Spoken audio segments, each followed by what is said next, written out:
What's up, guys? Matty here, mixandmastermysong.com. Today I'm going to show you my 5 favorite UAD plugins.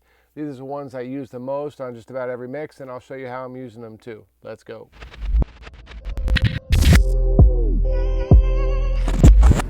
Alright guys, so I just brought up these stems from my buddy Meekins' song Big Joints. You can check them out on Spotify.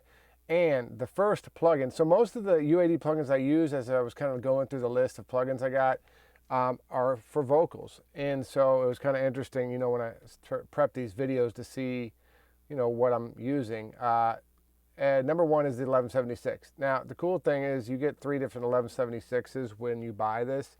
The blackface one, which is this one, is the one I use on vocals the most. Although, when I want to get a little more aggressive on the vocals, I'll use the blue face either right on the vocal or in parallel. And this is kind of the setting I start with. It's a fast release, medium attack. I think everyone in the world uses the same setting for the 1176 because it just works. So let me I'll play it for a minute, kind of show you how I get it set. I was smoking big joints when you called me. Bitches got me stressed out.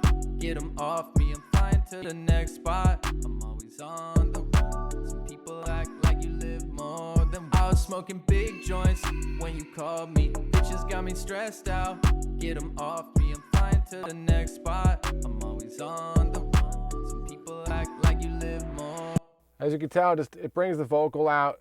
And it's just got a sound to it that just sounds good. It could be, you know, a lot of times I think when we hear something that sounds good automatically, it's because it's been used on so many records, our ears used to that sound. But still, to this day, one of the best compressors in the world is the 1176, and I use it on every single mix.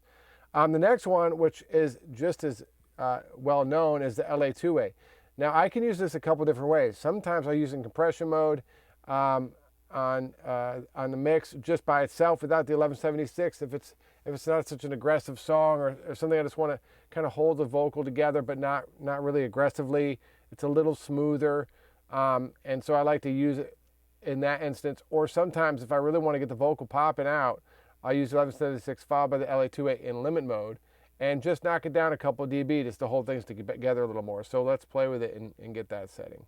This is with the 1176 on, by the way. I was smoking big joints when you called me. Bitches got me stressed out. Get them off me. I'm flying to the next spot. I'm always on the run. Some people act like you live more than I was smoking big joints when you called me. Bitches got me stressed out. Get them off me. I'm flying to the next spot. I'm always on the run. Some people act like you. So that's that. Pretty cool. If we weren't using the 1176, it'd probably be more like this. I was smoking big joints when you called me. Bitches got me stressed out. Get them off me. I'm flying to the next spot. I'm always on the run. Some people act like you live more than I was smoking big joints. So I'd hit a little bit harder, but you know, this depends on what I'm doing. So that's that. We'll put this one. Let's leave the 776 on just to hold it together a little more. Thirdly, and this is my favorite EQ in the world, and no surprise that these are my top 3. Probably the top 3 sold units through UAD, and it's for a reason. So this thing's great on drums. This thing's great on vocals. A lot of times I'll just crank up the bandwidth and go to 10, 12, or 16 on the top end of the vocal just to give it that shine and extra edge. So we'll try that out. I was smoking big joints when you called me. Bitches got me stressed out. Get them off me. I'm flying to the next spot. I'm always on the run. Some people act like you live more than I was smoking big joints when you called me. And then sometimes on vocals I'll boost a little 100 just to give it a little more thickness if it needs it.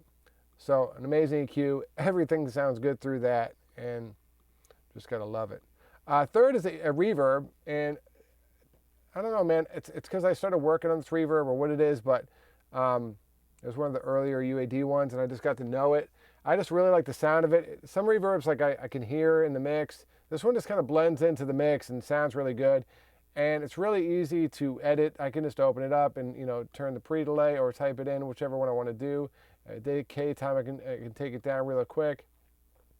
And the simplicity of it is great. It's just, I like simple reverbs. I don't need all that fancy craziness. I just want to hear a reverb on a hall. The ambience is very good. I just lost my setting. But like it's really easy just to grab the hall, bring the decay to what you want, and if you want to add a little pre-delay, you can, and you're good to go. I was smoking big big joints when you call me. Bitches got me stressed out. Get them off me. I'm flying to the next spot. I'm always on the run. Some people act like you live more than I was smoking big joints when you called me. Bitches got me stressed out. Get them off me. I'm flying to the next spot. And like you can nudge it up and down, and then you have a wet dry if you want, and then it has these filters that are very simple filters that you can change.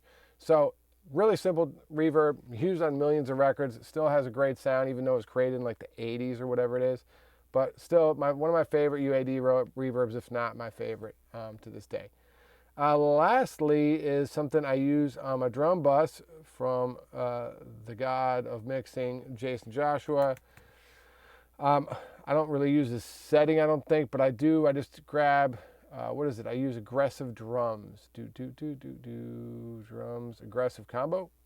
And it's basically just, you can change this attack depending on how aggressive the drums you want them to be. Sometimes it'll be like 10, sometimes 30, depending on kind of what I'm doing. Then I just kind of hit a dB or two. But this thing just adds a thickness and a warmth and a roundness, but without like killing the transients too much, that some other compressors can't do. And that's why I dig it the most. So check it out. I was smoking big joints when you called me.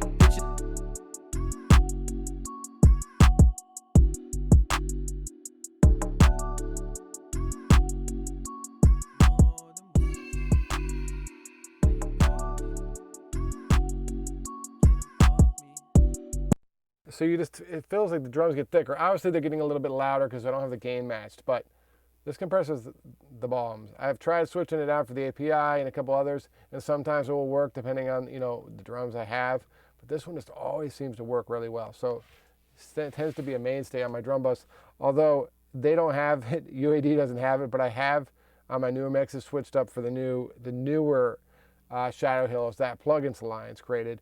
And not so much for the sound, it's a little cleaner, but there's also a bunch of other options that I've been using quite a bit on newer mixes. But that one's still, the goat of the Shadow Hills. Anyway, hopefully this video was helpful for you guys, and you might be able to use some of these techniques in your mixing. If you guys got any tips on UAD plugins that you like, please leave them in the comments below. I'd love to hear what you guys are using and how you're using it.